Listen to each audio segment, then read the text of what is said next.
Pengertian sejarah hukum. Sejarah hukum adalah studi yang mempelajari perkembangan hukum dari waktu ke waktu, baik dari aspek teori hukum, praktek hukum, maupun institusi hukum. Mazhab sejarah juga tidak memisahkan antara hukum dengan fakta sebagaimana tesis positivisme empiris. Mazhab sejarah meyakini hukum tidak perlu dibuat karena ia tumbuh dan berkembang mengikuti masyarakat. Aturan hukum yang dibuat dan diterapkan hendaknya merupakan endapan dari jiwa hukum rakyat. Karena hanya dengan inilah aturan itu bisa diterapkan dan berfungsi dengan baik di masyarakat. Hukum tumbuh dan berkembang sejalan dengan perkembangan rakyat dan akhirnya punah dengan berakhirnya suatu bangsa. Penelitian hukum dalam mazhab sejarah mutlak membutuhkan data lapangan dengan mengamati praktik-praktik hukum masyarakat dari waktu ke waktu. Oleh karena itu, antara hukum dengan fakta tidak dapat dipisahkan karena hukum adalah pola perilaku yang terlembagakan.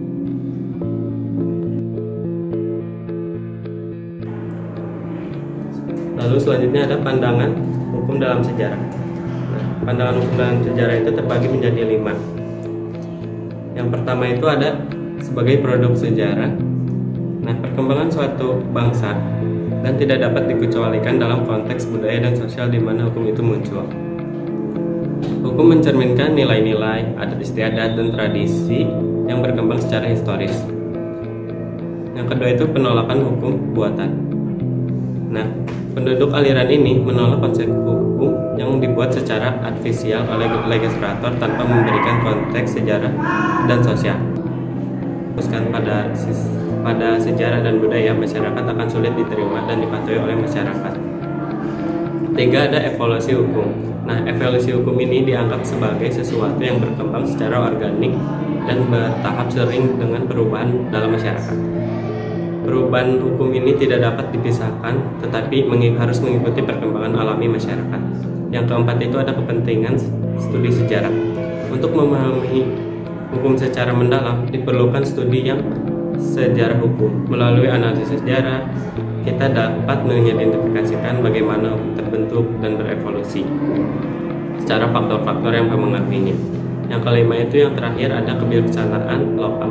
Aliran hukum sejarah menekankan pentingnya mempertahankan dan menghormati kebijakan lokal serta tradisi hukum yang ada dalam masyarakat. Artinya harus mencerminkan identitas dan karakteristik dan keunikan masyarakat tertentu.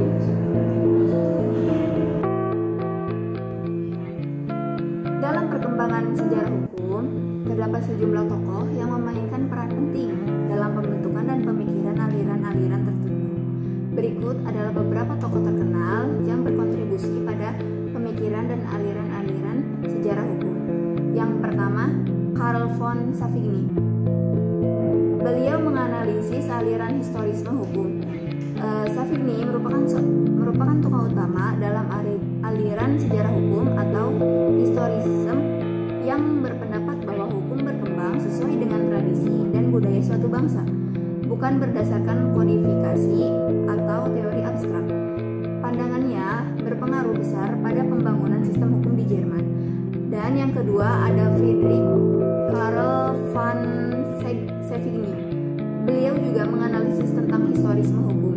Seorang ahli hukum Jerman yang menekankan bahwa hukum berkembang secara organik dalam masyarakat yang tercermin dalam kebiasaan dan tradisional, bukan dibuat secara legislatif semata. Konsep ini sangat memengaruhi perkembangan hukum di Jerman dan Eropa pada abad ke-19.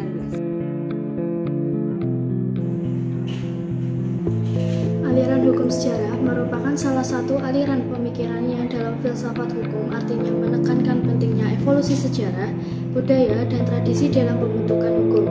Aliran ini menganggap hukum bukan semata-mata hasil dari ciptaan rasional manusia. Beberapa kelebihan aliran hukum sejarah meliputi: yang pertama, pemberian konteks sosial dan budaya. Aliran ini menekankan bahwa hukum tidak dapat dipisahkan dari konteks sosial dan budaya di mana ia berkembang. Ini membantu menciptakan hukum yang relevan dengan kebutuhan dan nilai-nilai masyarakat tertentu. Yang kedua, fleksibilitas terhadap perubahan. Aliran ini mengakui bahwa hukum harus berkembang seiring dengan perubahan masyarakat. Hal ini memungkinkan hukum untuk tetap relevan dan adaptif terhadap dinamika sosial dan budaya. Yang ketiga, mendorong keberlanjutan dan stabilitas. Dengan menghargai tradisi dan evolusi hukum, aliran ini mendukung keberlanjutan sistem hukum sehingga tidak terjadi perubahan yang terlalu drastis. Ini menciptakan stabilitas dalam masyarakat. Yang keempat, menjembatani hukum dan kehidupan masyarakat.